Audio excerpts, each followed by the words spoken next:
Bismillahirrahmanirrahim ji. This is our today third session on language development in school ji. And when I'm saying school at any level ji, specifically talking about academics, then we are dealing it as a subject. Like being a teacher, I am going to learn at first myself. Where we are going to discuss it that how should we teach English or how should we develop that English language skills. That English, when we talk about as a subject, that is there to work upon certain skills. That is not there to translate certain things or explain certain things in front of students. That a chapter is given there, ji.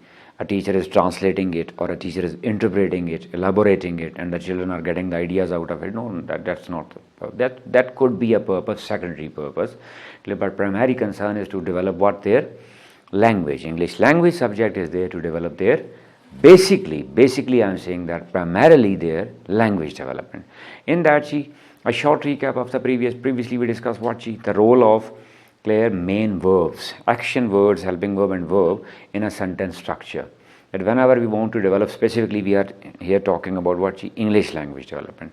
That whenever we talk about English language development, we work upon what at first structures. What are the basic structures which are used to speak English, to write English, and then to listen and understand English and read and understand English. Am I clear, ji? Then after main verbs we move towards what infinites. That sometimes finite verbs are there with their role, but sometimes infinite verbs become more important there than finite verbs. The main objective, main purpose of communication, of conversation or sentence or clause is there depicted not through finite verb, rather through what? Infinite. Then we also talked about certain models that to shift the meanings that a simple somebody is supposed to go there, and we are using simple will structure for that. But sometime when possibility we change will with what, replace will with what, may. When compulsion is there we replace it with must. When suggestion is there we replace it with what, should. We talked about all these structures. Today I am moving ahead with our next topic, that is what that narrations. The narrations are also very important. Very important part of communication or conversation or language usage. When it is important for communication, then obviously it is also important for language development. Mean to say that narration is a part of language. The direct conversation is there. Sometimes you are quoting that direct conversation indirectly to somebody else. Clear? So there we need that. For example, two people, X and Y, they are conversing with each other. Clear? When they are talking to each other, that is their direct conversation. They are communicating with each other directly. I'll not go into that much details of that. You can find a complete video there on narrations. Clear? There all the concept of narration is there in detail. Here today I'm concerned with how to teach narrations. I'm not focusing today that on the concept of how to learn narrations. That is a complete separate video is there on YouTube channel. Okay. Here today I'm concerned that how to teach that how to develop that narration, or how will that narrations be used in conversation and communication. When these two people are conversing with each other, this is called what? Direct conversation. Now this person Y is there somewhere else with somebody else Z. Clear? And he is actually telling Z about all that conversation with X. Whatever X told him, whatever X talked to him, whatever X discussed with him, he is now discussing that thing to a third person, another person. This is called now what? Indirect.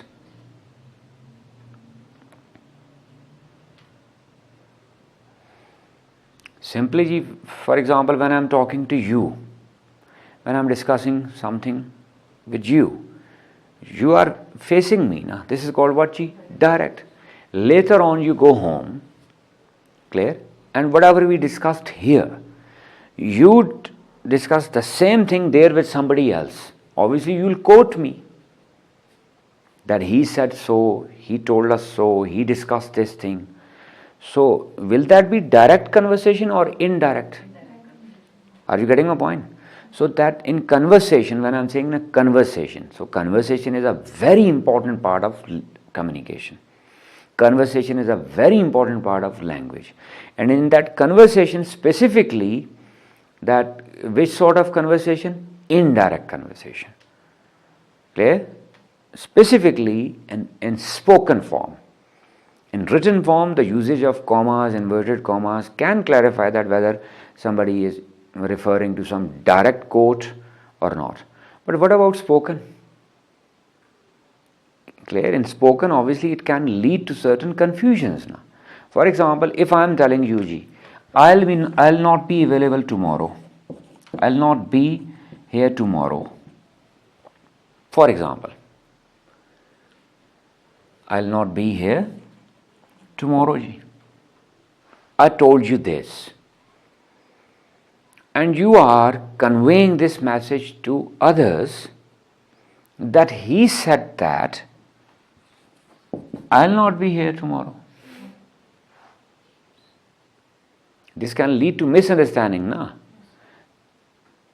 Either you are talking about yourself or you are talking about me. You are talking about me, na? When you are referring to me, you will use I. I is for you, na? Obviously, you will use what? He. You will use what? He. Clear? That I am not concerned that will be changed into would. That is their detail in that session. Here I am conveying the idea that how to teach that. At first, before teaching that, at first we need to understand its importance. That it is important. It can lead to what? Misunderstandings. You are telling somebody else that I would not be there. Am I clear? But instead of saying this, I am telling you that I will not be here tomorrow. Instead of converting it into indirect expression, you are saying that sir told that I will not be. Your listener will be confused. Your listener will get the meaning that you are talking about yourself. Is it so? Are you talking about yourself or are you talking about me? You are talking about me now. Am I clear, Ji? So it means that you are supposed to change something. In direct expression, you can use these inverted commas or something. If that reader can easily understand that. That sir said that I will not be here. So this is a direct expression. Reader can understand that you are talking about me. But in spoken expression, the conversion is very important. In spoken expression, we can't say that sir told that inverted commas that I will not be there tomorrow. Can you say this? No. Am I clear, Ji? So to learn it is very important, first fact. So if it is so important, don't you think that while teaching language, while developing language in a classroom, this is important or not? This is important. Am I clear, Ji? So how to go for it, Ji? Shortly we will discuss how to develop it, Ji. You can see it on screen. Can you see certain changes there, Ji? As I said that I will not go for the details of narration, whole session. Repeatedly I am saying the whole session is available there, Ji, on the channel of school. Here shortly I have just mentioned here, Ji, what are the two main changes here, Ji? The change in pronoun and the change in verb. Clear? Whenever you are quoting somebody, you are supposed to change two things. One is what? Pronoun, and the second one is what, Ji? Verb. Clear? Regarding pronoun, very simple thing that whenever we talk about direct or indirect expression, always two things are there. One is what? Speaker, and one is what? Listener. Always two people are conversing with each other, no? Or even if more than one person is there. For example, you are sitting there. I am using what for you? You. If I am talking to some individual, I will say you. When I am talking to you all, when I am talking to a crowd, still two entities are there. Na? If even the whole crowd is talking to somebody, entities will always be there, what? Two. One is what? Speaking entity, and the other one is what? Listening entity. Got my point? And whoever is speaking, that is always, remember, first. That is always first person. When I am talking to you, I am the first person. That's why I am saying what? I. And if I have a group of people with me and we are all talking to you, then I am saying what? We are talking to you. Always the speaker is first. And the one who listens to is what? Second person. Simply. If you are listener alone, you are second. If you are all listening, you are second. If a mob is listening, they are all second. Got my point? So that's why from this portion, whatever is real speech or whatever is real sentence, statement, clear, whatever is real narration, usually we name that with narrating part or narrated part or reporting part or reported part. The details are there in that session. I'm not concerned with that. I'm saying that at first grasp the idea that from this speech I'll always change this first person according to what? Speaker. Because we said that who is first person? Speaker. If there is what? Second person, we change it according to whom? Listener. We'll practice it from the text. Good? Actually. But up till now, just keep it in your mind that first person is always what? According to speaker. Second person according to what? Listener. Is there any third person in this discussion? In discussion, there are always involved two entities. Whatever entity is not involved in that discussion, we simply call it what? Third person. Got it? I'm saying that we'll practice it now. Up till now, just keep this simple idea in your mind that first person is whom? Speaker. Second person is whom? Listener. Just this much, not more than that. No need to go for those grammatical rules or whatever you call it. That rules are there. Clear? Not to develop the language, to understand the language. So that we may be able to use that. Then regarding verb, clear, whenever the discussion is there in past, rest of the things will also be turned into what? Past. Got it? And if it is regarding some present or future situation, there will be no change there. And if it is already past, that will be turned into what? Past perfect. As I said that, I don't want to go for the details of rules there. The whole session is there. So let's start the practice there here. Directly. From a real situation, that how to teach it now. Regarding verbs, we said that when conversation is there, you are quoting something past. The rest of the things will also be turned into what? Past. But if it is some present situation, some future, then you will not change. Clear? In indirect. Change of what? Verb. We are talking about change of what? Verb. We will not change that. How? Look at this now. Let's suppose I am teaching this in a classroom. Clear? It depends upon the level. Obviously at that lower level, clear, in lower grades, clear, grade 1, 2, 3, statements would be simple there. But they need to understand that. Clear? That they need to be told about the difference. Clear? Not told about the grammar. I'm saying that told about what? Difference. I can't believe, it's raining again. Sarah grumbled. For example, this is a statement there in the book, Okay? Who said at first always, as I said that, we take a start with what? Action words. What is the main verb here, Grumbled. Sarah simply said. We focus on what? Verb. What is the verb here? Grumbled. Who grumbled, ji? Sarah. Sarah grumbled what? Now this is our concern. She grumbled what, ji? I can't believe. She grumbled means she expressed. She said. A simple word. She told. She complained. Got it, ji? Whatever you call it. And simply, I'm trying to keep it the simple. She grumbled, she said, ji. What, ji? I can't believe. Now, who is saying, ji? Sarah. And Sarah is what, ji? A girl. Sarah is girl.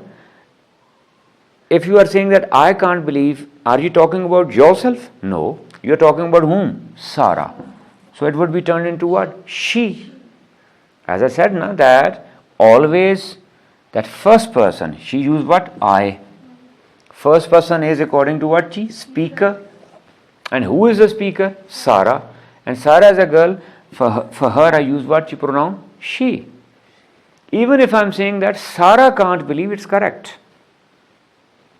It's what? Correct. I have no problem with that. I'm just using it for the source of communication now. That Sarah, when she talked it in past, she is using what? She can't. So what's the past form of can't? Couldn't. She couldn't. She couldn't believe. She couldn't believe what? Then she used what? It. Even if you keep it, no problem with that. No issue with that. If you have some issue, turn it into what? That. As I'm saying that, we are not supposed to stick to those rules. If those rules are becoming a hindrance in language development, if the child is getting confused, if the child is turning towards the cramming of or the learning of rules, grammar, rather than learning of language, then I should get rid of those rules for the moment. I should focus on what? Language development. If I'm saying it, I'm keeping it, no problem, no issue with that. It would not damage communication. If you have some issue, make that it into what? That. And it is raining, so that is will be turned into what? Was. That was raining again. Peering out the window. Look at this peering. In previous session we discussed, this is what? Participle. This is what? Participle. The main verb was what? Sarah grumbled. So grumbled, we said that in one statement, one verb we need that. One action word. The real action word is what? Sarah grumbled. The rest of the things, clear, are there. That how. Now this is an answer to what? How, adverbial phrase. I'm not going in the detail. That how did she do it? Peering, looking out. Clear? Looking out the window. Now this is what, if I want to develop language now, other than narration, one more small point, that I can go for the differences of this looking. That peering is one way of looking something. When you are peeping something, with your closed, narrow eyes, or from some hole, or from some opening, then what's the difference between peering, then staring, then gazing, then looking, then watching? This is called what? Language development. That you can tell the difference of these words here. Then previously grumbled. That what's the difference between grumbled and said and told and complained? Clear? That where to use grumbled, in what sort of situation, when some complaining sort of situation is there. Got it, ji? Then peering. Peering is not normal looking. Peering is not watching. Peering is not staring. Peering is not gazing. Peering is not glancing. Clear? We are supposed to go further. This is called vocabulary, ji.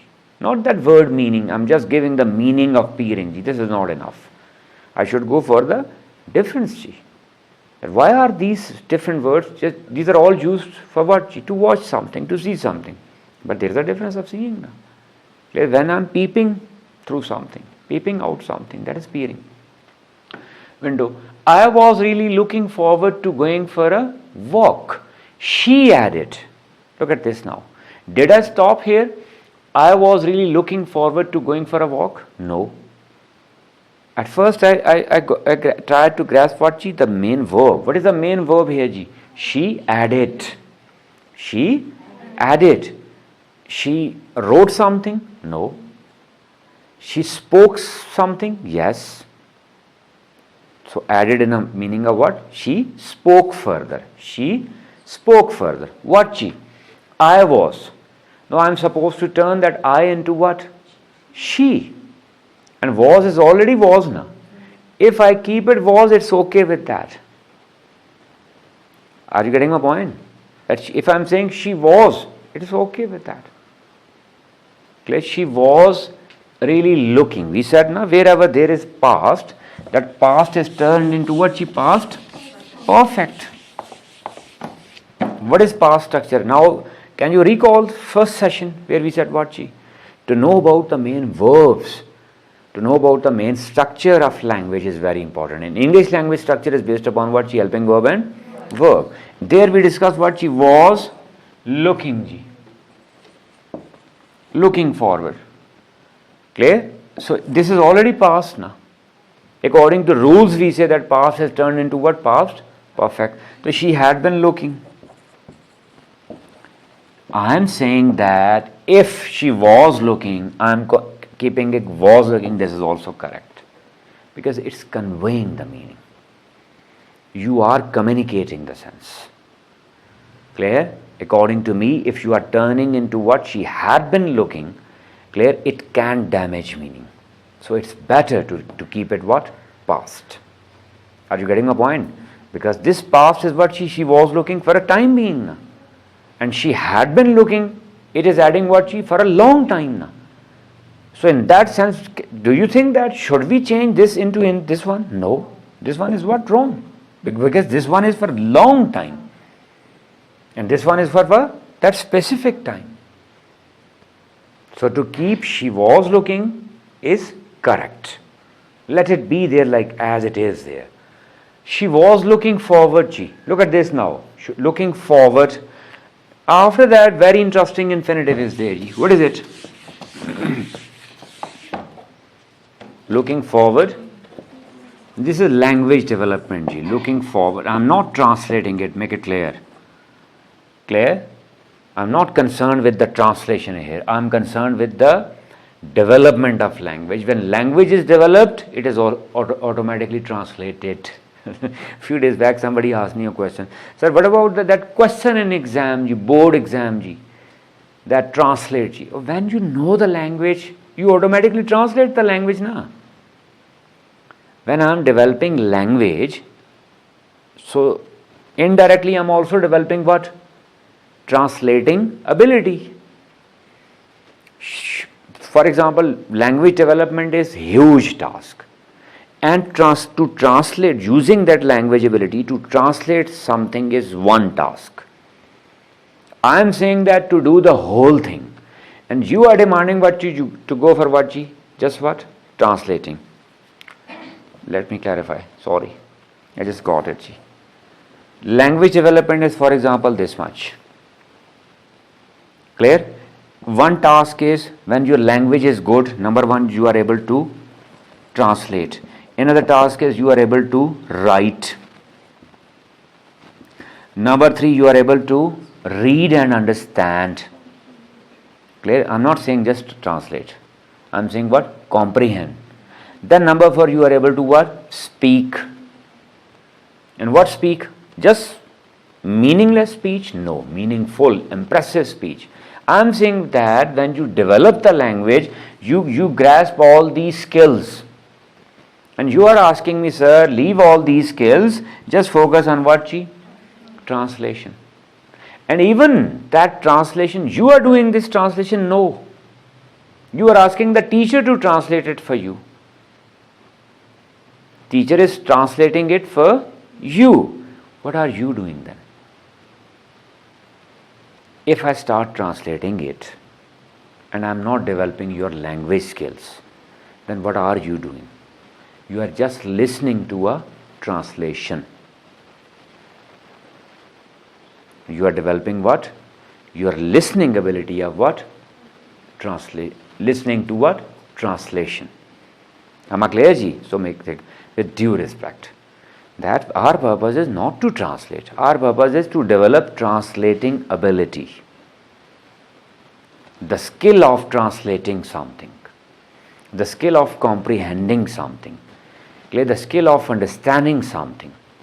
The skill of inferring meanings out of it, inferring themes out of it, inferring ideas out of it, inferring the purpose of writing that thing or the purpose of saying that thing. Suppose somebody is talking to you, clear, and you are just translating, but you are not grasping the underlying meaning of that. You don't have the skill of deep thinking. You don't have the skill of getting the deep meaning of that. Am I performing my duty as a language teacher? Got my point, ji? So we are doing all this. While doing all this, translation is a part of it now. It is also automatically being done. When your language is good, you can translate that. And you are asking me, sir, don't teach all these things. Let's just teach us what, ji? Just translate it for us. Look at this, she looking forward.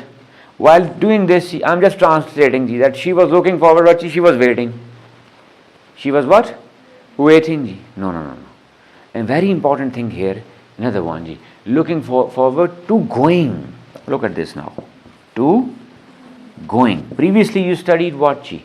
That you talked about two infinitives, two types. What is what? Simple infinitive, where you use to and verbs first form. And in passive to be third form. And perfect infinitive, where you use what? To have third form or to have been third form.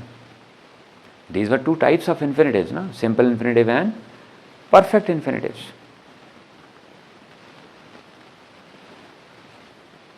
That usually in present situation or future situation we use simple infinitive. And in past situation we use what? Perfect infinitive. I am repeatedly trying to clarify myself. I am not teaching an English language class, make it clear. We are discussing as a teacher that how English should be taught. I am not teaching you people infinitives. I am discussing with you that how to elaborate infinitives while dealing with a text. So in that text, whenever some normal present or future situation, usually we use what? Simple infinitive. And whenever some past situation is there, usually we use what? Past infinitives, perfect infinitives. Infinitive with having what? To and have form. He goes there to study, or he will go there to study. This is what? Present and future situation. And past. He went there to have his work done.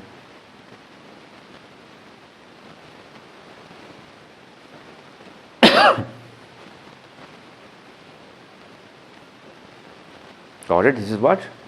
Past. So with past I use what? Perfect infinitive. Now look at this. And what was infinitive?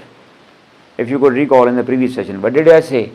That infinitive and gerund both work as a what? Noun. Work as a noun. Even infinitive sometimes performs the role of an adjective.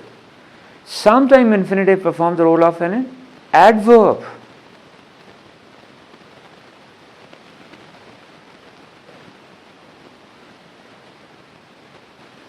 So when it is a noun, usually we learn that after to we use what? Verb. Sometimes we also can use noun after to. And this going is a noun in form of what? Gerund.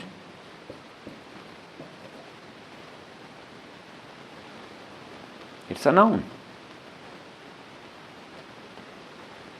To, going. Or in simple words, you can also say that foregoing. That she was looking forward, She was looking forward. Clear? For what chi? For going. For what chi? For a walk.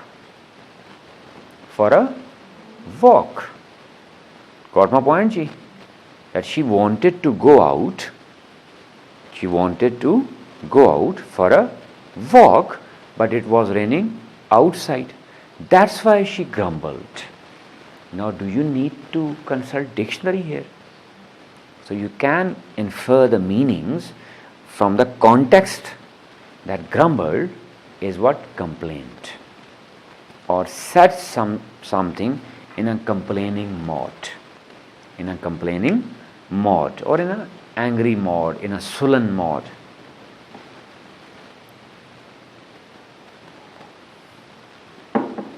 And I am also developing what chi? Indirect expression. And repeatedly I am saying what? She was. And we are supposed to do it during a text. That she was really looking forward. Look at this now, ji. She added with a sigh. Once again, what's the next verb here? She added. Previously, what was the next word? She added. Got it, ji? Previously it was what? Grumbled. Previously it was grumbled. Now what she added means she said further. She said further. This is called vocabulary development. No? Vocabulary is not that I am giving them few words. I am giving them the meanings of those words and make sentences of that. With all due respect, ji. That after few days, few weeks, few months, majority of the children forget about those words. The vocabulary which is not in the usage, or the vocabulary which you are actually trying to teach them out of context, doesn't stay there in their minds longer.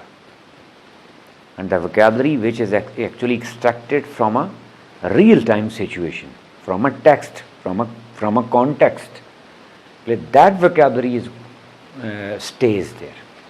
That vocabulary is called the true vocabulary, which will be there applicable, which the child will be using. He is now learning different words, no? Said, spoke, told, grumbled, added. Got it? That added, usually added, we use in a sense of what? Addition, adding something. Add something. Like mathematical form. But here added what chi, in a sense of what chi? Added more in saying. Added, said further. Got it, chi? With a sigh, ji. With a sigh what? Got it, ji? When you exhale. Desperately or with tiresome feelings. That is called what? Sigh. When you exhale the breath, sometimes for relief, sometimes to express desperation. Got it, chi? Some tiresome feelings. John, her ever optimistic brother, chimed in. Clear? Now look at this, another word. This is vocabulary development now. Previously what chi? Grumbled. Second one is what? Added. Now what? Chimed. Clear? Chime in a musical sense, no? Chime usually is used, clear, for some very loud type of voice, or usually some musical voice. But it's a sort of expression. Sort of what? Expression. Chime simply here means what? He said. His brother said. Clear? What sort of brother? Ji? Optimistic brother. Ever optimistic brother. This is adjective phrase for that. Are you getting my point? Am I translating it? No. I'm actually sticking to what? Verb. What is action verb here? Chimed. Means said. Clear? Added. Spoke. Clear? What sort of brother he is? Optimistic. Positive. Hopeful sort of person. He added what? Chi? Don't worry. Don't worry. When brother said to sister, don't worry, how will I tell that? brother asked her sister not to worry. Now this is what she? Imperative. This is what? Imperative in narration. That narration, previously simple statements were there.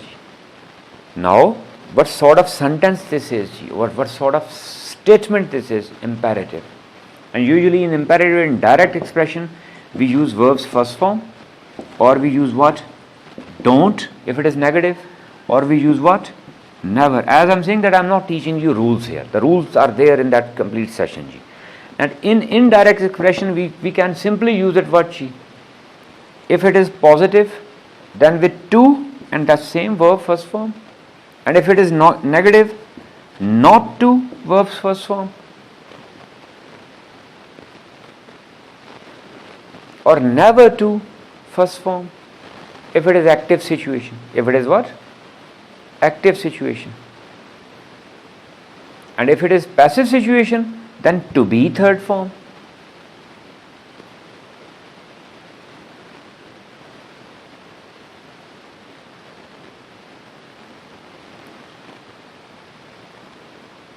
For example, I am asking you what? Do this work. Do this work. So, how would you tell somebody? The sir asked me to do that work. Got it? Sir asked me to do that work. No? What did I say? Do this work. Now tell this thing to her. To do it. If it is now active now I'm going for a passive situation.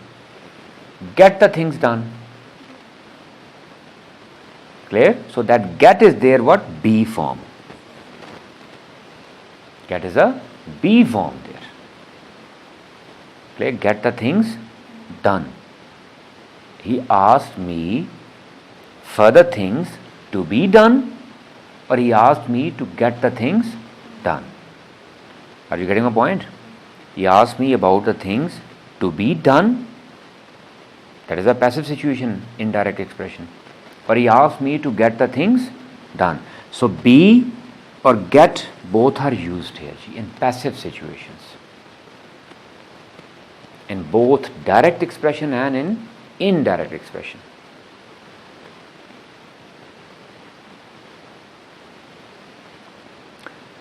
For example, Ma'am Asha, I am asking you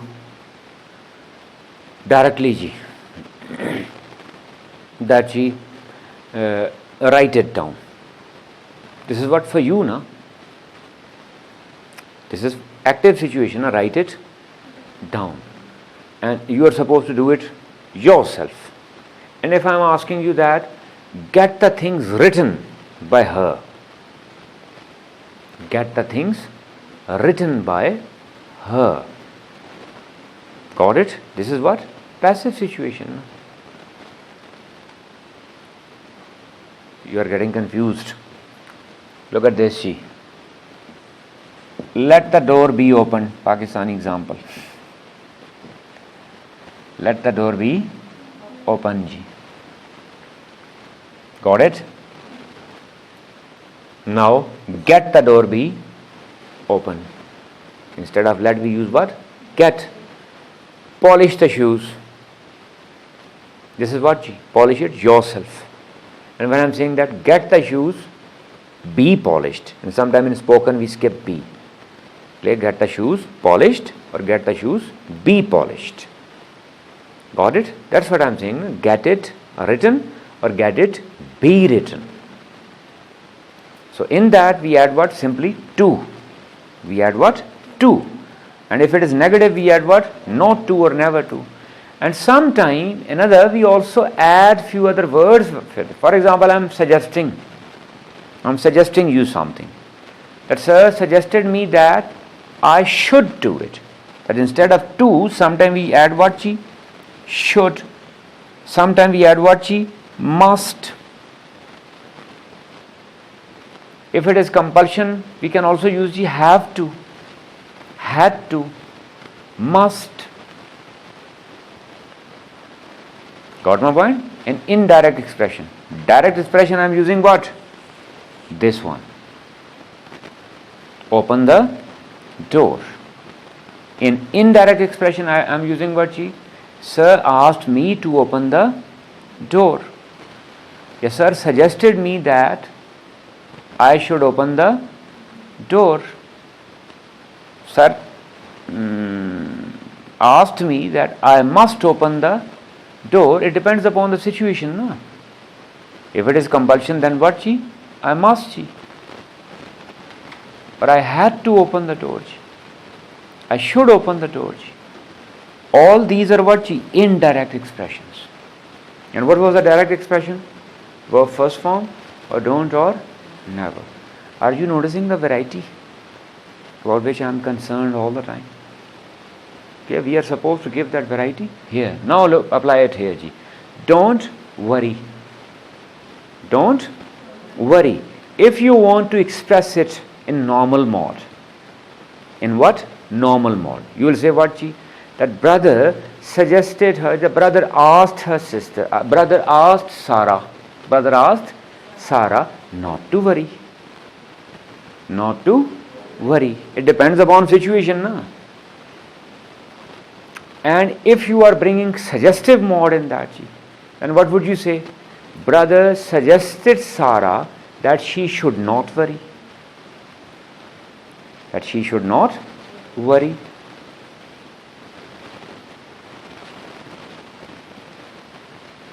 I'm going for all the variety you can use here.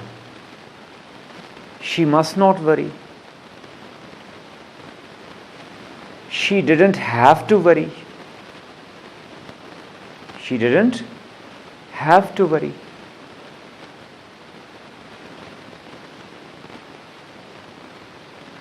She may not worry. As we discussed in imperatives, that open the door, or you may open the door, please. This may is not with possibility. This may is you are asking her in a more courteous manner. She may not worry. So while teaching, I am supposed to establish all these differences to clarify the concept. And it depends upon the situation.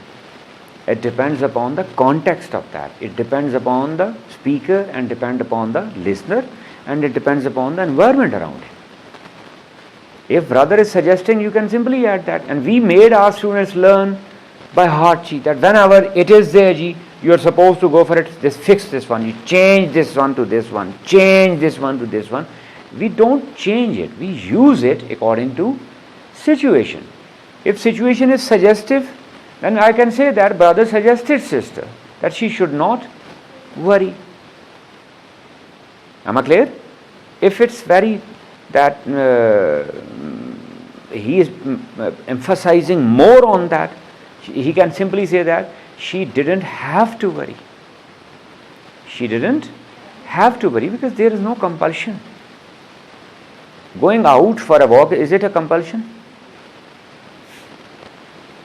Is it some dangerous sort of task being missed? Is it life-taking? She didn't have to worry. Am I clear? She must not worry. She need not to worry. She need not to worry. And what do we do, Ji? While teaching direct and indirect? We simply say that if this one is this, she convert this into this. That one is this, she convert into this. No. A real-time situation. What is that real-time situation? That to going for a walk.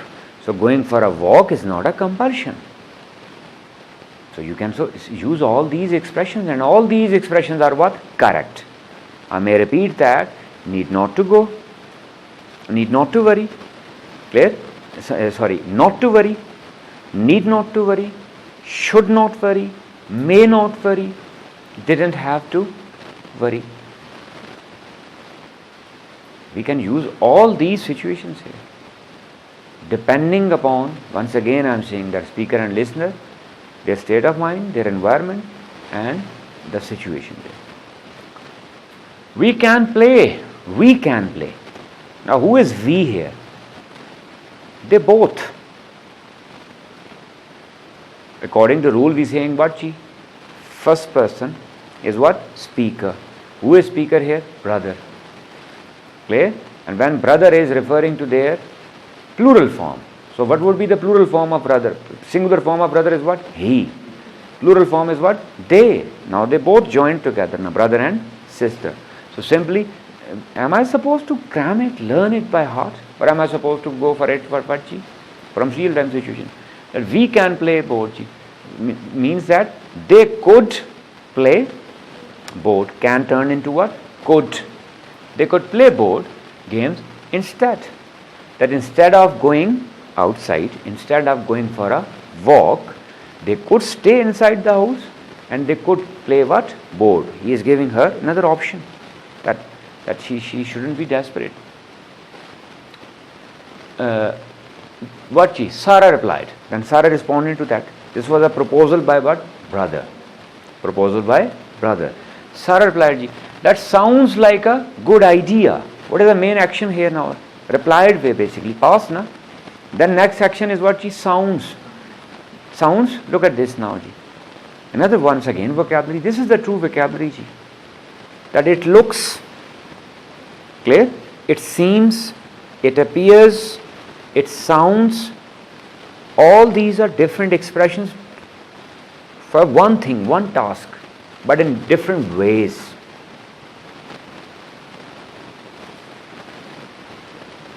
Suppose some physical appearance is there, you use what? It looks. Or you use what?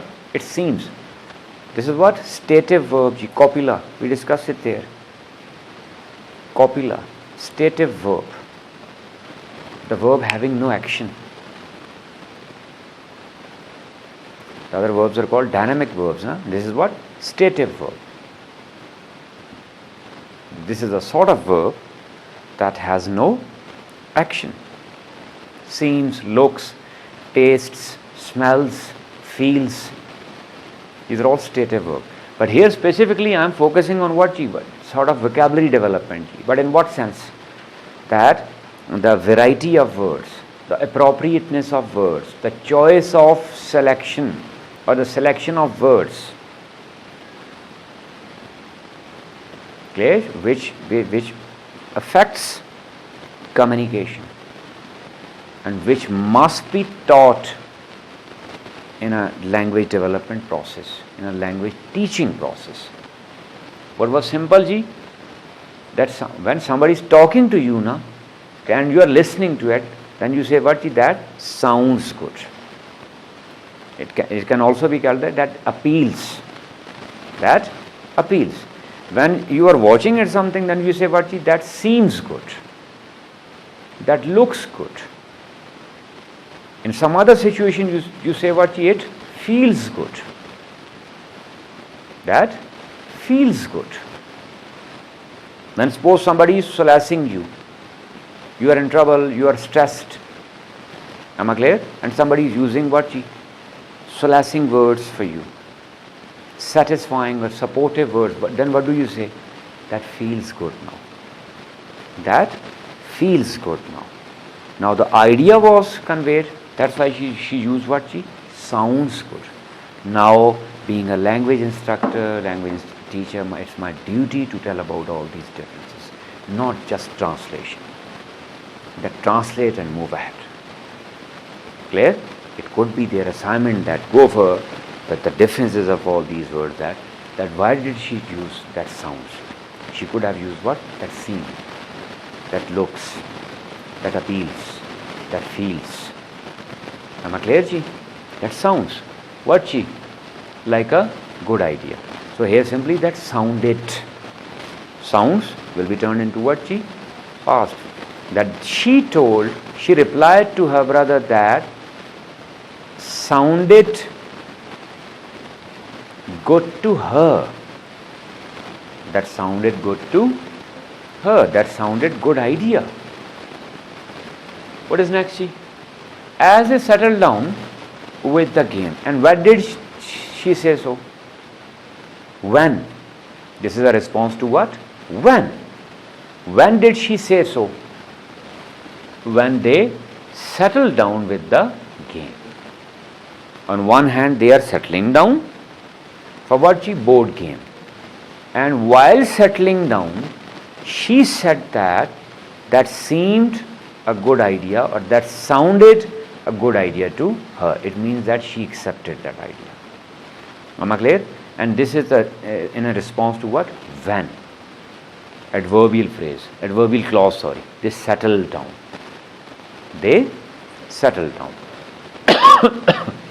Their mother called from the kitchen. On one hand, they are what? Settling for game. And they are also having what? Discussion. On the other hand, their mother called. Their mother called from the kitchen, what? Dinner will be ready in 30 minutes. Dinner would be, she told, she announced, clear, or she conveyed that the dinner would be. The dinner would be. She used what? Will. When you are talking about that in the indirect expression, will be turned into what? Would. Dinner would be prepared in what? 30 minutes. John groaned dramatically. Look at this now. First one is what? Grumbled. Then what? Added. Am I clear? Now what? Groaned. Groan is normally a sound of pain. Clear means said painfully, irritatingly. When you feel irritated, no? Why? You can understand it from what? Situation. Once again, it's also a complaining mode of saying something. A painful mode of something. This is what addition to what? Vocabulary. That he complained. What? Dramatically. How? Dramatically. How means here? Adverbs. That's why I'm saying when, where, how. These are development of what? Adverbs. Or adverbial phrases or adverbial clauses depending upon the level. That we need not to learn their definitions exactly. We can learn it from here. Not again. Got my point?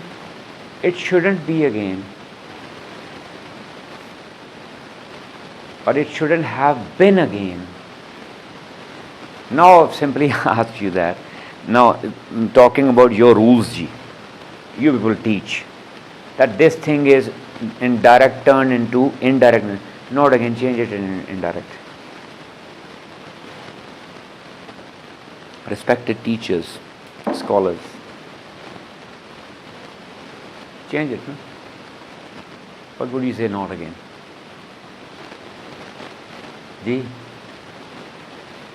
Where is your grammar now? Obviously, you will consult the situation that it shouldn't be again, or it should have not been again. Why? Because there must have been something. He would have wanted to play the board, and previously mother would have called him. He got interrupted previously. Now it's happening with him once again. Got it, ji? So that's why, it shouldn't have been again. I am starving, ji. I am dying of hunger. He was. No, I am. Brother is saying. John is saying. Got it? Look at this. John. So when John, he was starving. Oh no, sorry, you were right. I stand corrected. You saw this one. Very good. Sarah giggled. Look at this, giggled. First one word. Clear? Oh, okay. Then you stand corrected. And my apologies. I'm very much close to screen. I'm having problem with sight. Okay, ji. Look at this. See. Not again, I'm starving. This was by John. Now Sarah giggled. Sarah giggled what? Patience. Now turn this patient into indirect. Simply, now patience here means be patient. That Sarah giggled here means that sat in her mouth, within. Got it? Naughtily or with excitement, that he should be patient. Yeah, Sarah asked her brother to be patient. Yeah, to have patience. To have patience. Now, if I follow your rule, just for the sake of fun, in a lighter note, respected teachers, when you people say, ji, that in expressions, verb first form is there, that verb first form is turned into what, ji? To, or should, or may, or can, or whatever you have to. There, can you go for this patience? Patience is no verb. Patience is not a verb. The complete verb is there, what? Have patience. Have patience. So she asked her brother to have patience. Young man, patience. Got my point, ji? Is that clear? So mean to say that instead of teaching them grammar rules separately, apply all those rules, or at first give them a general idea that what is narration, as we shortly discussed. That narration is what, ji? The change of two things, verb and pronoun. Verb, what's the cause of changing the verb? Because, ji, you are still stuck here. Patience is not a verb, no? To be patient is a verb. Clear? To have patience or to be patient. Patient. Patience. A noun.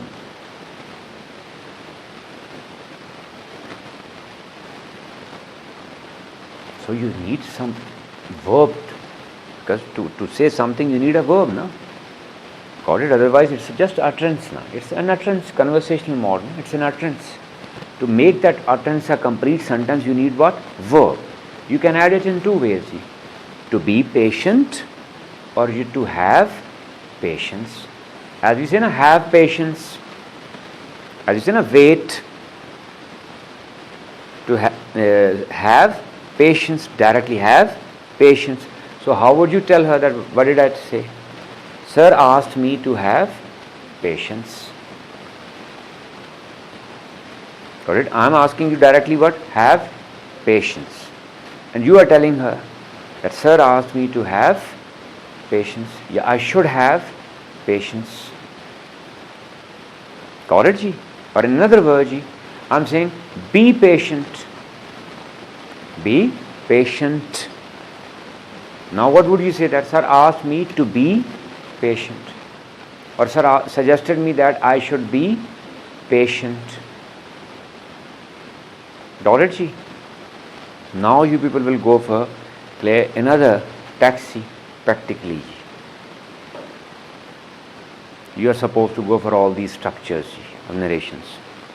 Okay, now as you have done certain exercise of the taxi, a few things shortly important. Clear? Shortly a few things important.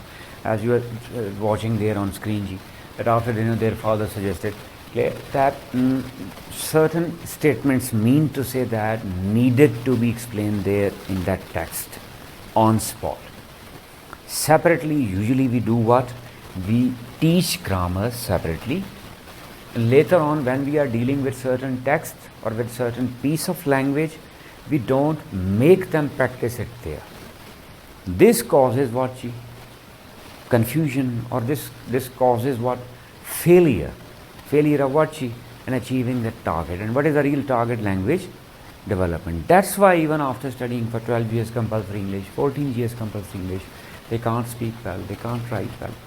And those who are doing it, it's because of their teachers, because of that system, and sometimes because of their own effort they develop. That usually when we talk about that exactness, exactness means that when I'm dealing with 100 students, that all of them, 100%, 100 must be able to speak good, must be able to listen and understand good, read and understand. Their reading speed must be there. Clear? Their writing skill must be there. Clear? We can't achieve all this. Why? Because we teach language separately. Clear? And when we actually make them practice it, we never talk about it. For example, here you can see a statement here. Let's watch movie first. What is it? Who is saying? Now, John G. Got it? Their father trying to mediate said. Father said now. Clear? Father. Mediate, sorry. Father is now trying to become a mediator. That dispute is going on as you had the text. Now the discussion is going on that what should they do, whether they should go for a walk, whether they should play board, or whether they should watch movie. Now let's structure, for example, let is here. Let's watch a movie first. Clear? As I said that always certain similarities of structures are there which cause what? Trouble. Which cause what? Confusion. The different forms of helping verbs, the different forms of verbs, clear, in different situations. Look at this let now. That if I divide generally, I can say that it is there of two types. One let is there in voice, voices, active voice and passive voice. Here, I have further divided into two forms. Number one, that in imperatives. In imperatives, in active we use verbs first form, or don't, or never. As previously you saw what? Indirect verbs first form imperative. Now I am talking about what? Voices. Two different situations, when doer is active or when doer is passive. Look at this, here verbs first form. For the passive of this we use what? Let plus object plus be plus third form. Open the door, let the door be opened. And in modern English, instead of let, we also use what? Get. Get the door, be opened. Get it done. Actually it is get it be done. But shortly we said what? Get it done. Get your hair done. Actually it is what? Get your hair be done. Here I am using let what? In passive situation of what? Imperatives. I may repeat that here I am not using let in active situation. I am using let in what? Passive situation. Of what? Imperative is what? When you are asking somebody to do some work. Suppose if I ask you, please open the door. Clear? And if the door is already closed and you are opening it, and I want to request that please let it be closed, or get it be closed. So here I am using what? Let in passive situation. Look at this. Once again this is imperative, a sort of imperative, but here I am using let in both the situations, in both active let and passive let. For example, let it go. Let it go. Suppose some dispute is there, some discussion is there, some hot talk is there, and I am asking you that leave it, let it go. Clear? And then choice is there with you. When you have the authority to let it go or let it not go. When you are active. But sometimes you are not active. Clear? Suppose water is flowing. Am I clear? Something is going, and I am saying that let it be gone. Let it be gone. Now choice is there not with you. Now you are not active, you are not involved. It's not in your control. Water is flowing. I am saying that let it be gone. Got it? So here I am using let in active and passive both. Are you noticing the variety? As I always say that multiple usage becomes a hindrance, an impediment, a hurdle, an obstacle in language development of children. Children get confused because at one place they will find let in a passive situation. At another place, once again active situation. Another third place, 3 different places are there, 3 different situations are, thank you. 3 different situations are there. No? And all of these 3 situations let is being used. Got it? If they are not clear about the difference, will they be able to use it correctly? If you are saying by listening they can improve, imagine about the timing, how much time it will take to develop the difference between these 3 through their own listening. If you are saying, okay, if you are saying that listening is the best tool, or listening is considered to be the most effective way of development of language, then why are you arranging this language class then? You can remove it. Then simply ask all the teachers to use what? English language. When they are listening all the time. Got my point? Then why are you studying Urdu then? Because you listen Urdu all the time. Everybody speaks Urdu now in classroom, in school. If not at home, outside, majority of the people use what? Urdu now. Got it? Then why are you studying that subject of Urdu? If that subject is there, it is your responsibility to go for not translation, not explanations, but for what? Language development. When language is development, they themselves will be able to explain it. It is not your task to give them the theme of some poem, or theme of some chapter, or theme of some article, or theme of some discussion. Your task is to enable them to infer the theme on their own, to extract the central idea of that chapter, poem, whatever is on their own. And without knowing about the language, can they infer the theme? When they are even unable to understand the written text, how would they infer? Obviously then they will go for what? Learning by heart. LBH. Clear? They will cram it. No? They will go for that rut learning. No? Then teacher is supposed to give them what? A written, a ready-made what? Summary of chapter, theme of chapter, central idea of chapter, and they are supposed to learn it by heart. Why not to develop their structures?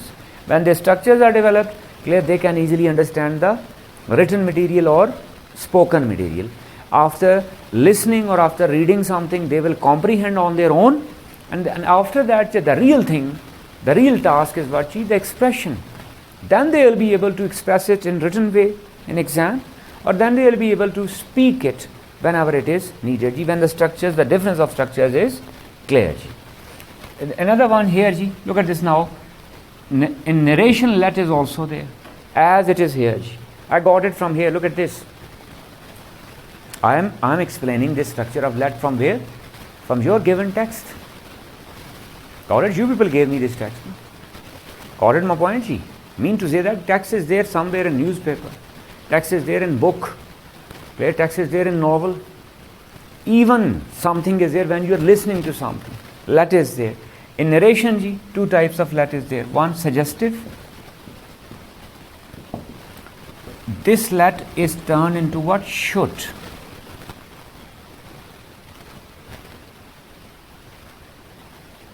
In indirect expression.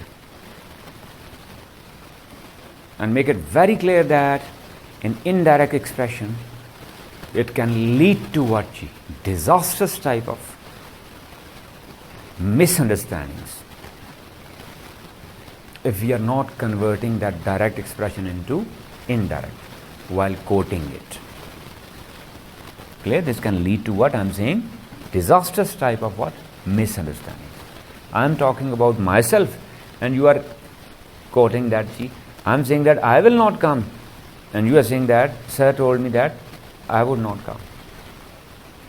Got it? So misunderstandings. Should how, for example, that let's, for example, this one, let's watch movie. Now father suggested that they should go for a movie, or they should watch movie.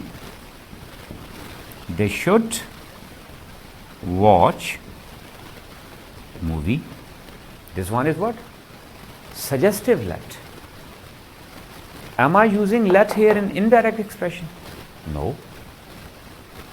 He used what she? Let's watch movie. I'm saying what she? That father suggested that they should watch a movie.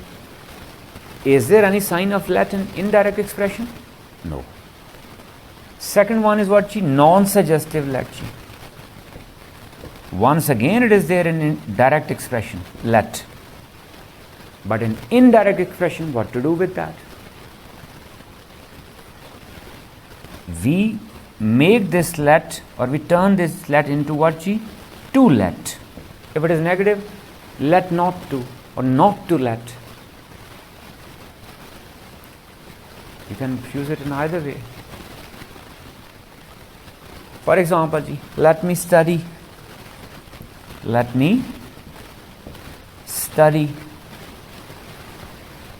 Suppose something is there. Another situation. Clear? How will I say it in indirect expression? For example, you are asking me, say it to me. She is saying what? Let me study. Now you are asking me, what did she say? She asked me to let her study. She asked me to let her study. Now my concern, that how many let are here? 5. 1, 2, 3, 4 and 5. Got it? Can you find anything common in all these 5 different forms of let? All these are different or not? These are different now.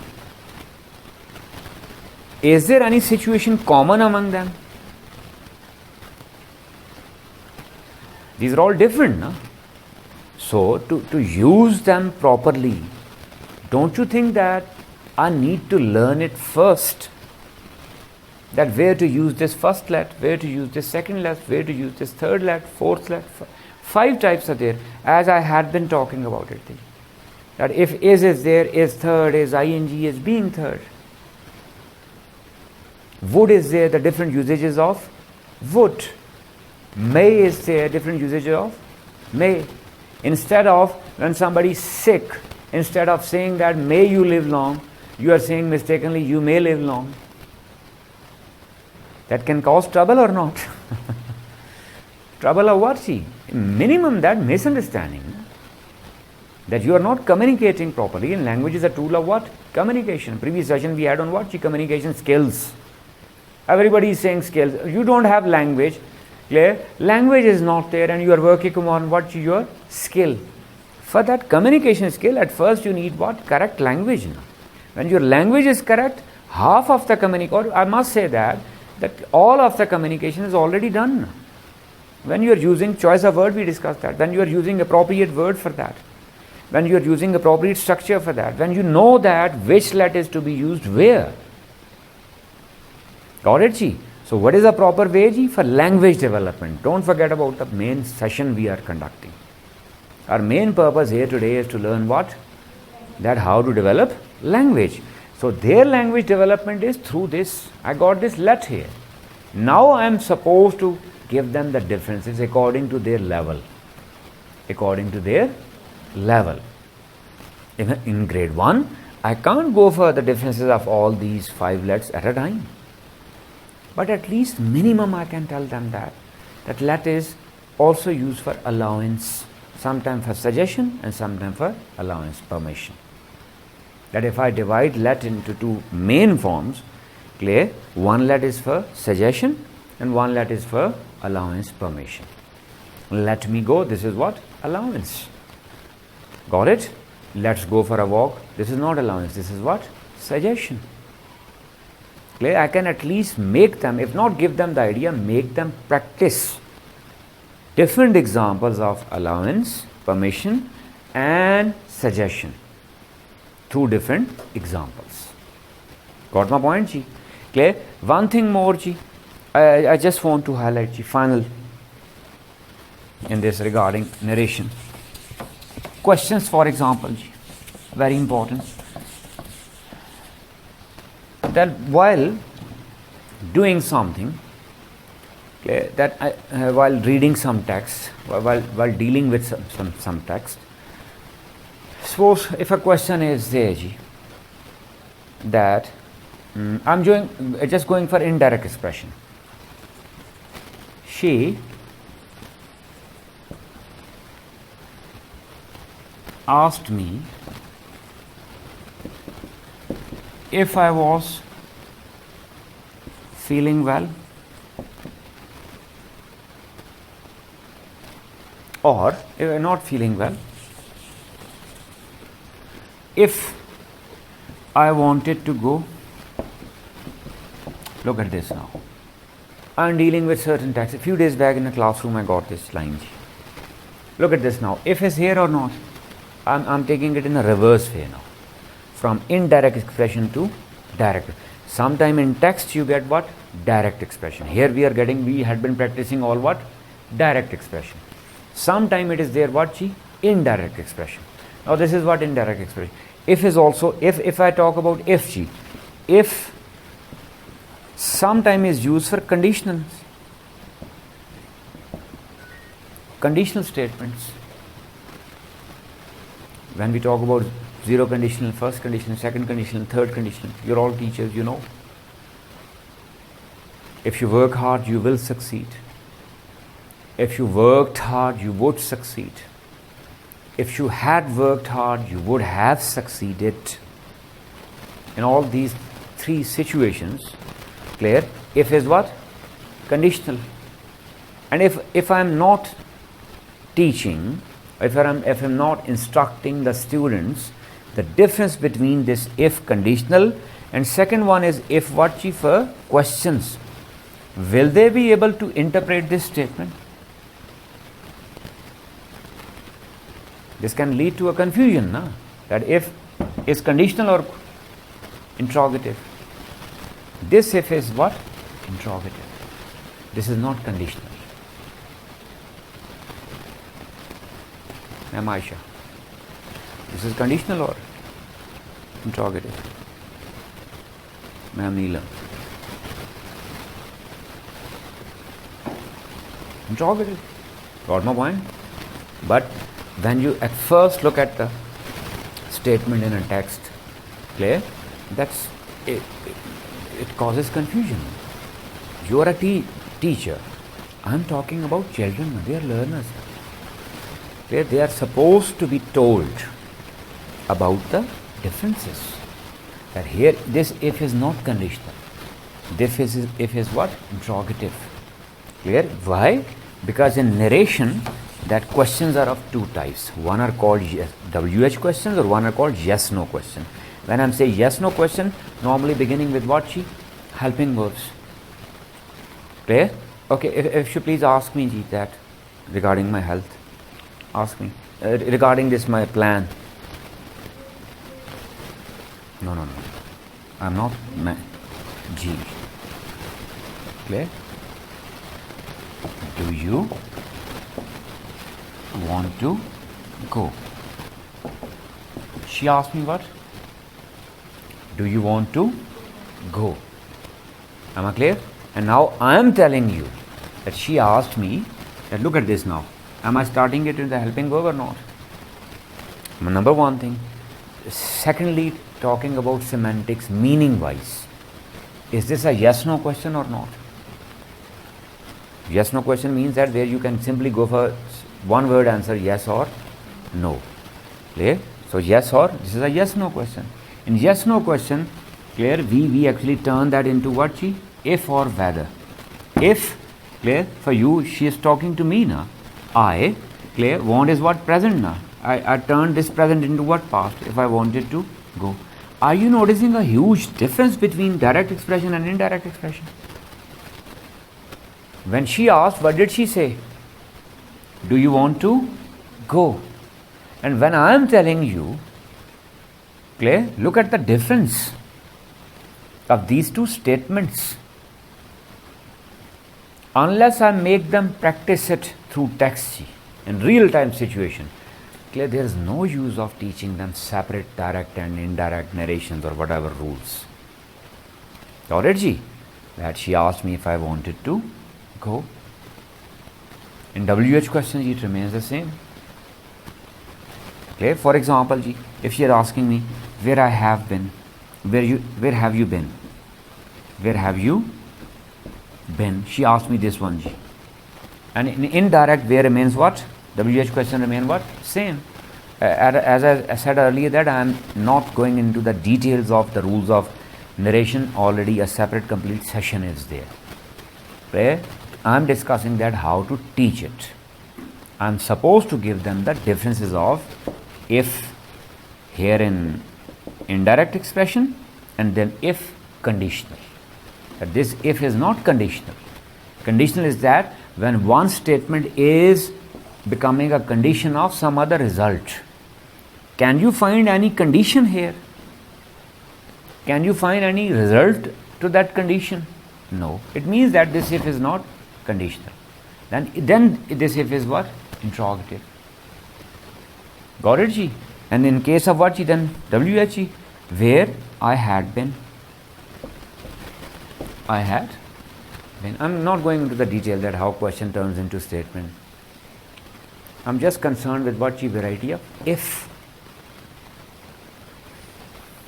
That if I'm working on narration, and I'm working on their direct and indirect expression, we started our journey from where, G? Helping verb and verb. Then we move towards what, G? Infinites. Clear? Then we move towards what, G? Models. Now we are saying what, G? We are concluding what? That narrations are also very important, are supposed to be explained there within that text, are taught there within that text, G. Am I clear up here? Any confusion? Any question? Moving ahead now, G. Next very important segment, G, in language development while teaching. That how can I develop the language of children in a classroom, and specifically dealing with the text. Specifically, I'm saying. Specifically, I'm targeting one area, because usually textbooks are always there. Readers are there. And we just make them watch, translate or interpret the text. No. That is a purpose. But primary concern is what? Language development.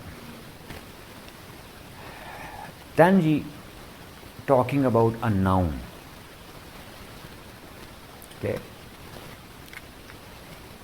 I'm not negating the definition of noun or types of noun, but I'm not much concerned with it. Make it clear.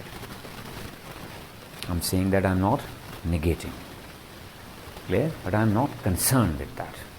But usually I'm not asking anybody not to tell them what is the definition. Naming words simply, or types, common noun, proper noun. I am concerned with its real application. As from where we took a start, if you could remember, the first session, what did we say? That sometime noun becomes what? Adjective. Sometime a pronoun becomes what? Conjunction somewhere else. Somewhere what, Chi? A relative pronoun is there. Somewhere it is the same word is becoming what, Chi? Interrogative pronoun.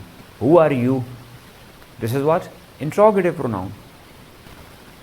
Clear? This is the boy who told me about you. Now who is not here interrogative. Here it is what? Relative pronoun. Or this is a book which was lost. It is what? Relative pronoun. This is a book that was lost. A relative pronoun. This is, she told me that she would not come. Now that is a conjunction there.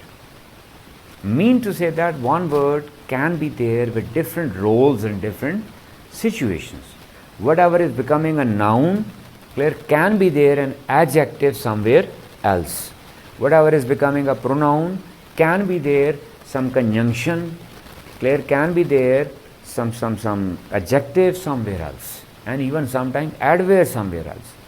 I am concerned with its usage, its application, that how can I develop the language, or what's the role of a noun in spoken English or in written English, or to understand English, comprehend, or read and comprehend English, where that is in one word, Clear that if you call me that agreement, we call it what, G?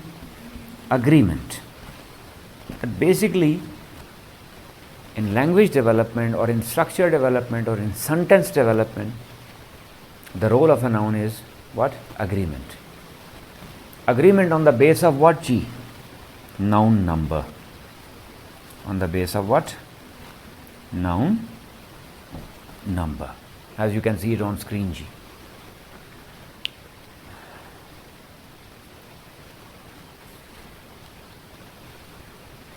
Though other concerns of noun are also there.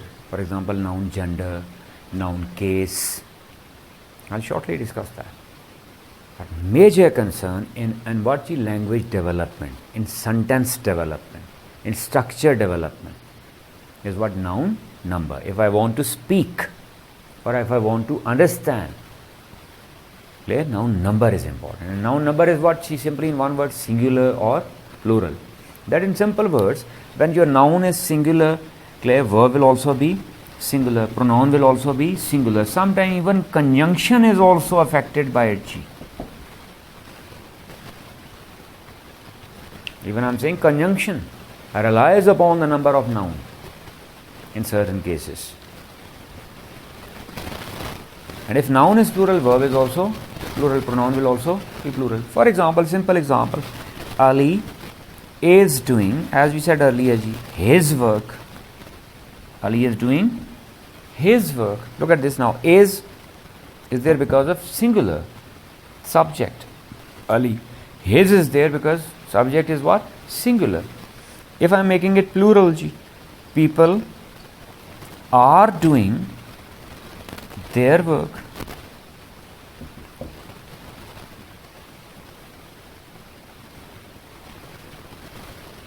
Isn't it affecting the whole sentence structure? Noun number? Yes, it is. It is affecting. The noun number is singular, verb is singular, pronoun is singular. Got my point, G? So in sentence structure, I can say that it is there with certain importance. Now, this is the application of noun. Here it's number. Up till here, this is simple. But while dealing with a certain text, clear? Or while dealing with language, there are then certain complexities that can lead to confusion, misunderstanding from receiving end, and miscommunication from my deliverance end. If I am talking to you and number is not clear, that can cause trouble. How? I'll give you examples. But on the basis of this, then further there are 6 types of noun, and those types are usually ignored. Clear? What are those types? As you can see on screen, that when I'm saying noun number, that look at this. There are certain nouns only singular. I'm saying that I'm not teaching the topic of noun here. We are discussing that how noun should be taught. Examples are there on screen. That, for example, machinery, scenery, advice. Clear? When these are singular, always, obviously, the verbs will also be singular. Got my point? That certain nouns means that these singular nouns don't have plural form. And if I'm using it in a plural sense, that can miscommunicate. That can lead to a confusion. Or at least that can be called a wrong language. Am I clear? A mistaken language, specifically for the children, those who are going for exams, in examination point of view, errors of language. Secondly, certain nouns are only plural, they don't have what? Singular form. Examples are there on screen. They don't have what? Single. People. Got it? Poultry, cattle, pairs all, pants, glasses, stockings. Am I clear, Ji? Then another confusion is there. Certain nouns are both singular and plural with same forms. Ji. For example, jewelry. mostly collective nouns. When you are taking it as a unit, it is what? Singular. When it is being used as a separate entities, it is taken as what? Plural. For example, when all the judges of jury are supposed to take unanimous one decision, then I say that jury is to take unanimous decision.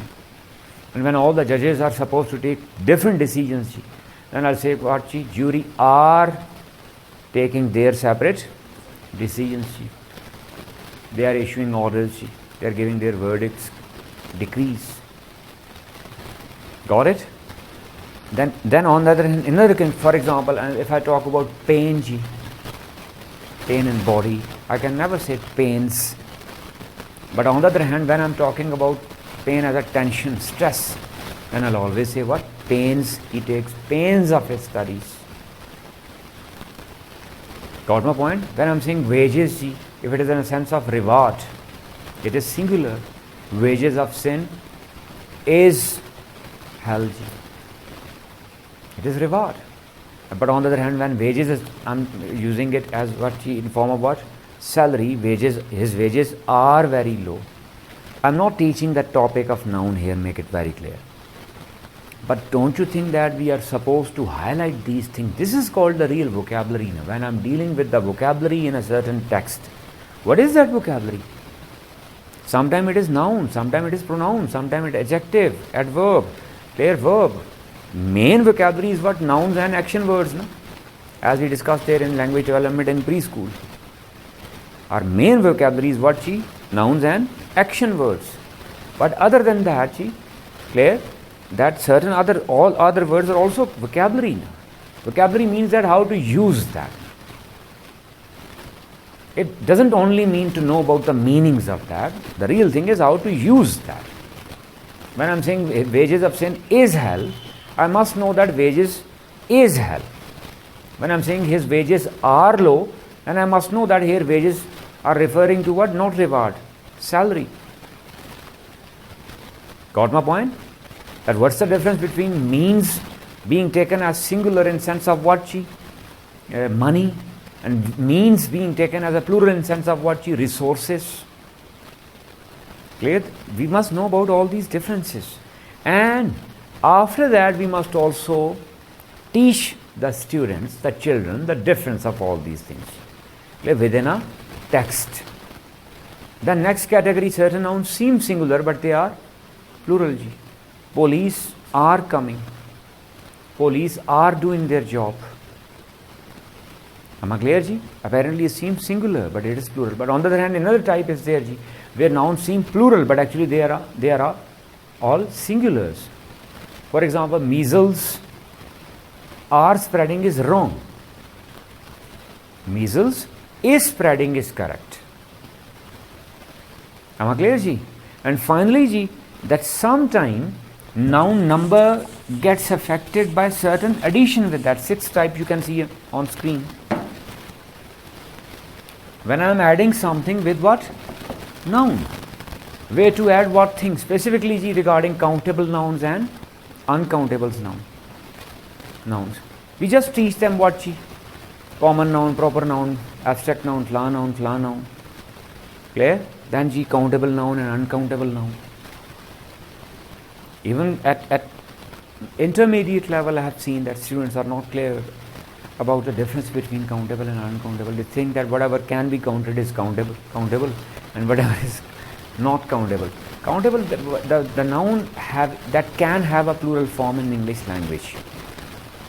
I'm not talking about the countability of that object, that entity. I'm talking about noun number. For example, stars are usually uncountable, but as a noun, stars are countable. Because one star is called what? Star. And more stars are called what? Stars. Money usually is what? Countable, na? But as a noun, money is what? Uncountable. Now, the difference that what to add with what? For example, this many and much.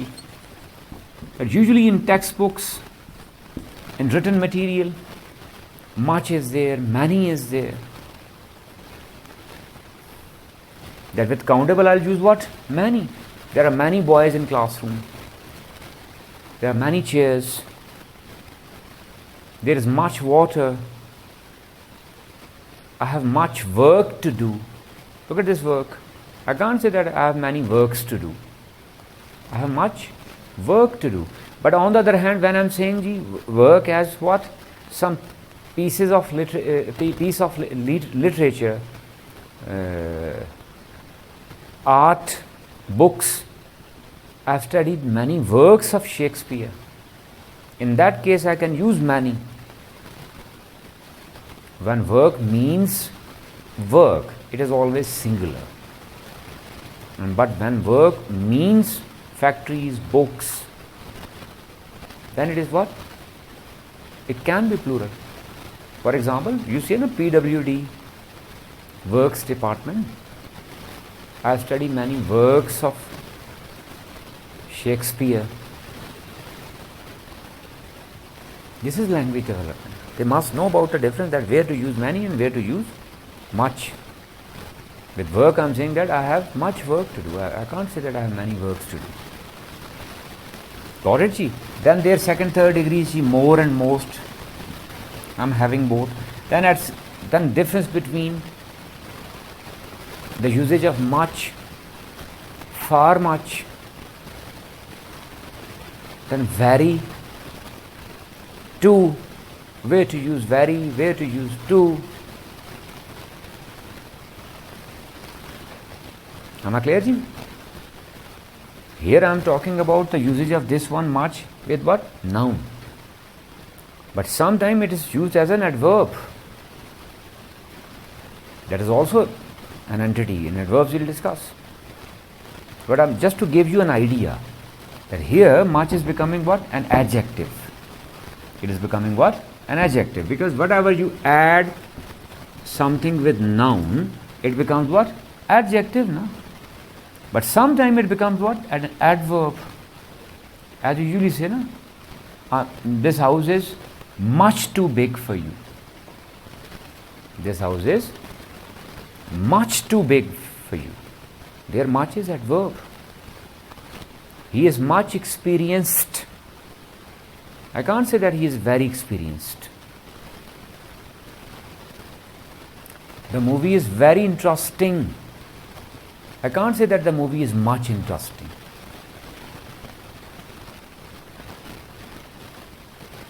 Specifically, with examination point of view. Or when we talk about standard language, or when we talk about correct language, exact language, that's why we are arranging those classes now. That's why we are teaching them English now. That's why English compulsory subject is there. What are the competencies as per now your single national curriculum? How will you develop those competencies when language is not there? The basic competency is simply in one word is language. When language is there, correct language is there, all the competencies are there within the pocket of that child. If the child is not having language and you are saying that you are working on which competency? Comprehension. Which competency? Expression. Which competency? Creativity, critical thinking, analytical thinking, higher order thinking. Language is not there. Is there any use of all those competencies? The basic competency is what? Language. When language is there, clear, then comprehension is there, critical thinking is there, analytical thinking is there, analytical approach is there, expression is there, good expression is there, presentation skill is there, speaking skill is there, communication skills is there. All those skills are basically relying upon what? Language. And language, unless not developed appropriately, can never work, can never be useful. It will always be there full of mistakes. Got my point? We simply ask our children, speak. You learn by speaking it. If they knew how to speak, why wouldn't they speak? The small minds can't respond. Clear? If they had the ability, they would have responded at Mamu. If I had known how to speak, I would have spoken. Now I am here in front of you. He say, no, speak, just speak. You will learn by speaking. I've seen many people saying all the speak, just start speaking. By speaking you will learn. If they knew, they would have spoken.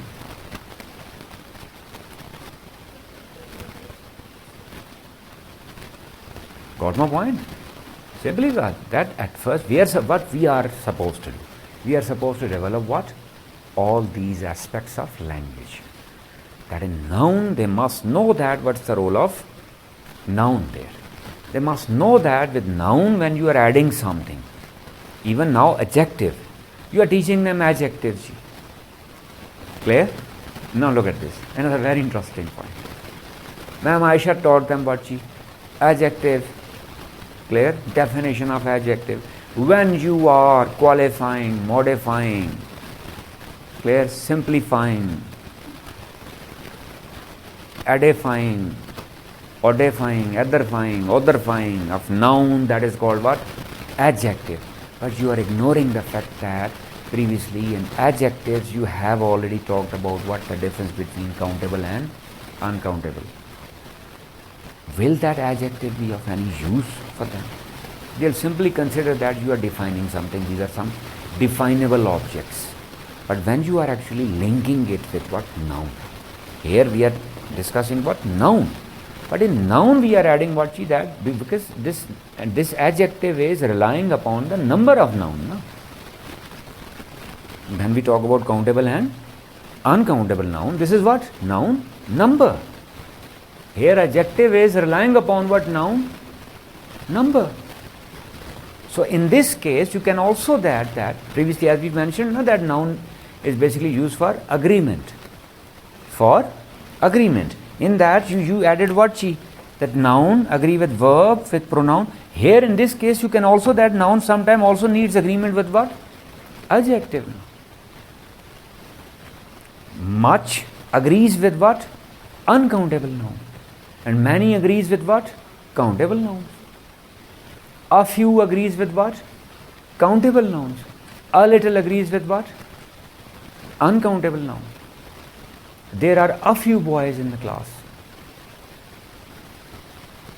And there is a little water in the tank.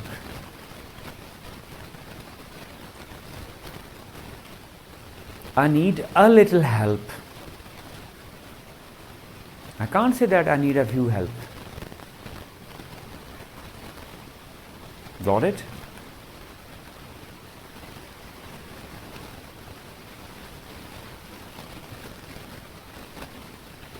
There are a few problems. I can't say that. There are a little problems. Or I can't say that I have a little problem. And the difference between a few and the few. For example, there are a few boys in the class. So the teacher can manage it. In second instance, there are few boys in the class. The class can't be managed. A few means little bit. Few means near to none.